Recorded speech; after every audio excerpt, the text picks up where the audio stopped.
რაიმე. Hey, გაინტერესებს როგორ უნდა გახდე კაცი პიროვნება. ამბობენ რომ ამისთვის უნდა გააჩინო შვილი, ააშენო სახლი და დარგო ხე. მაგრამ შენ შეგიძლია ეს რჩევები ერთგუნდად შეკრა და trash bin-ში მოისროლო. იცი რატო? იმიტომ რომ იმისთვის რომ გახდე კაცი პიროვნება. შენ სულ რაღაც ცნობადი მსოფლიოს 95% უნდა დაიპყრო და ყველა ქალაქს სადაც შენი გასანიავებელი ტელეფონები დააბიჯებს შენი სახელი დაარქვა. ყოველ შემთხვევაში ასე ფიქრობდა ალექსანდრე მაკედონელი, რომელსაც ხოდაშორის კატების შეში ჰქონდა. მოდი გადავშალოთ მანათობელი ცოდნის წიგნი და გავიგოთ თუ რატომ უნდა ალექსანდრე მაკედონელს გამختارიყო კაცი პიროვნება. დიადიმიზნები ძნელად თავს-თებოდა პიპინ მოკლეს თავში. ხოლო როცა ერთი ხელმწიფე ფეხის ნეკათით სტუმბოჩკას მიარტყამდა, ის ცხარეცრემლებით ტიროდა და ინსტინქტურად ცერათით სწოვდა. მერე რა რომ მას ჩინგის ყაენი ერქვა.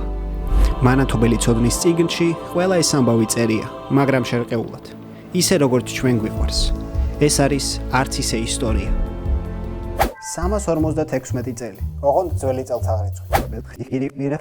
მაკედონიაში იბადება პატარა ალექსანდრე. ის მეფის შვილია და ოჯახში მეორე ვაჟი. მამამისი ფილიპე მაგარი გაქაჩული კაცია. დააძლიერა და გააფართოვა სამეფო, გახდა მთელი საბერძნეთის მეფე, ჩამოაყალიბა მტკიცე ჯარი და დედაქალაქში დაპატიჟა ბერძენი ფილოსოფოსები, პოეტები და ხელოვანები.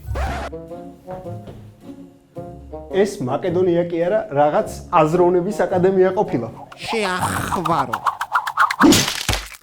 ალექსანდრეს დედა, ოლიმპიადა, იყო დიონისეს კულტის წევრი. ევასებოდა გველები და ანტრეს ესპრესო. და ბოლოს ითუჯერა, იმასაც დაიჯერებ, რომ უკან მუხრი დასრული გაქვს. ოლიმპიადას გარეგნობაზე ბევრი არაფერი ვიცით, მაგრამ ცნობილია, რომ ძველბერძენი მოქანდაკეები მას ადარებდნენ ანჯელინა ჯოლის. იმ დღეს, როცა ალექსანდრე დაიბადა, ფილიპეს შეატყობინეს 3 მნიშვნელოვანი ამბავი. პირველი, მისმა ერთ-ერთმა მეთაურმა მოიგო გადამწყვეტი ბრძოლა. მეორე, მისმა ცხენმა გაიმარჯვა ოლიმპიურ თამაშებზე და მესამე, კაია კატამ ახალი ალბომი დადრო. ოლიმპიადამ შვა მისი ტახტის მემკვიდრე, რომელსაც დაარქმევს ალექსანდრეს. ოჯახში ის მეორე ვაჟი იყო. მიუხედავად იმისა, რომ ალექსანდრე უმცროსი ძმა იყო, არავის ეპარებოდა ეჭვი, რომ ფილიპეს შემდეგ ტახტზე სწორედ ისავა. იმიტომ რომ უფროსი ძმა არიდეოსი გონებრივად განუვითარებელი იყო.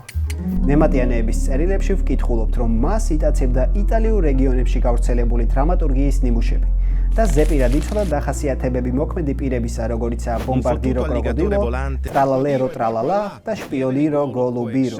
11 წლის ასაკში ალექსანდრემ გახედნა ჯიუტი და გაუხედნავი ცხენი ბუცეფალი. ის მიხვდა, რომ ცხენს ჩრდილის ეშინია და ისექნა, რომ მას თავისი ჩრდილი არ დაენახა. რა, ვიღაც დახრილია და შიშველი ხელებით კარტოფილს კრებს? რა, ეს ვიღაც ეკატერინე მეორეა? ხოლო, როცა ის 13-ის იყო, ფილიპე მივიდა მასთან და უთხრა: შვილო, ალექსანდრე, მითხარი რა არის ცხოვრების აზრი? არ ვიცი, არც მე, მაგრამ ამ კაცმა იცის. და ოთახში შემოვიდა არისტოტელე. არისტოტელე 3 წელი იყო ალექსანდრეს მასწავლებელი. ბიჭის თვით შეფასება ზემოთ სტრატოსფეროში რომ ასულიყო, ოლიმპიადამ შთააგონა, რომ ის იყო თვით აქილევსის შთაუმავალი. ასეთი დებილობები ძალიან პოპულარული იყო მაგ დროს. და როცა ოლიმპიადას ფილიპესთან ურთიერთობა გაუფუჭდა, ის თავის ბიჭს უყვებოდა, რომ არა ფილიპე, არამედ ზევსია მისი ჭეშმარიტი მამა. მოგვიანებით მითებით შეყვავილმა ალექსანდრემ მის სამეფო წარმომავლობას დაამატა ჰერაკლე და ბოლოს გალაქტუსი. სანამ ფილიპე დროებით არ იყო სამეფოში, 16 წლის ალექსანდრემ დაამარცხა აჯანყებული თრაკიელები. თრაკიელებს თრაკი დააყენებინა.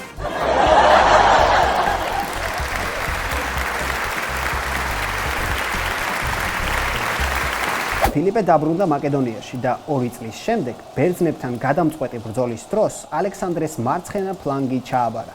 ალექსანდრემ მაგ ბრძოლაში დაამარცხა თებეს წმინდა ბანდა, რომელიც შედგებოდა 150 გეი წყვილისგან. ანუ არ ხუმრობ, 150 გეი წყვილი. მართლა შემზარავა ჭხერს. თებეს წმინდა ბანდა, ჩვენი პრიალა ხმლები ყველა ქალაქში შეაღწევს და არა მარტო ქალაქში. არისამა. ფილიპეს და ალექსანდრეს შორის პრობლემები დაიწყო მაშინ, როცა ფილიპე დაქორწინდა გენერალ ატალუსის შვილზე, კლეოპატრა ევრიდიკეზე, არაგვერიოს ეგვიპტელ კლეოპატრაში. მიუხედავად იმისა, რომ ფილიპემ ააყოლა მაკედონია, მაკედონელი ქალები მას დიდად არ ხიბლავდა. კლეოპატრა იყო მისი მეშვიდე, მაგრამ პირველი წმინდა მაკედონელი ცოლი. დიდგვაროვნებს არ სურდათ, რომ ტახტზე ასულიყო ის, ვინც არ არის სუფთა სისხლის მაკედონელი. ანუ ალექსანდრე. ფილიპემ მეზობელი სახელმწიფოს უფლისწულს ქალიშვილი მიათხოვა. მასაც კლეოპატრა ჰქვია. და ეგვიპტა დედოფალს რა ჰქვია? კლეოპატრა, და თქვენს ცოლს? კლეოპატრა, თქვენს ქალიშვილს? კლეოპატრა. და თქვენ? ვერ ჩამჭრი. ქორწილის დროს ფილიპესთან მივიდა მისი პირადი მცველი და უთხრა. კარგი ამინდია დღეს არა? კი, საკმაოდ ძვიანი და სასიამოვნო ამინდია ქორწილის. ვერ ვიტან, როცა კითხვაზე სრულყოფილად პასუხობენ. რა?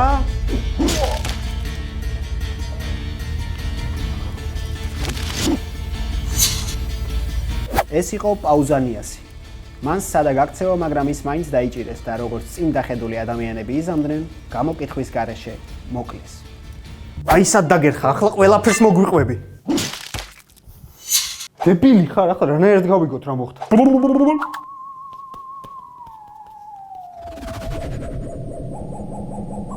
არსებობს რამდენიმე ვერსია თუ რატომ მოკლეს ფილიპე, მაგრამ სულ პატარა ეჭვი არის იმისა, რომ ალბათ ოლიმპიადას და ალექსანდრეს ნაჩალიჩარია ეს ყველაფერი. ალექსანდრე ხდება მაკედონიის მეფე და საოცარი დამთხოვით ყველა მის მოწინააღმდეგეს, მათ შორის ატალუსს, კლეოპატრას და მათ შვილებს მოუვიდათ მოწვევა გრანდიოზულ კონცერტზე. კონცერტის ორგანიზატორი იყო ჰადესი, ქვესკნელის ბრძანებელი. 20 წლის ასაკში ტიპი გახდა ქვეყნის ერთპიროვნული მმართველი და მე ცოტა ხნის წინ დავიწყე ექიმთან დედაჩემის გარეშე სიარული. მანამ მაკედონელს აქედან დეპეშა გადაეცით, რომ ფიფაში გავაცამპლე.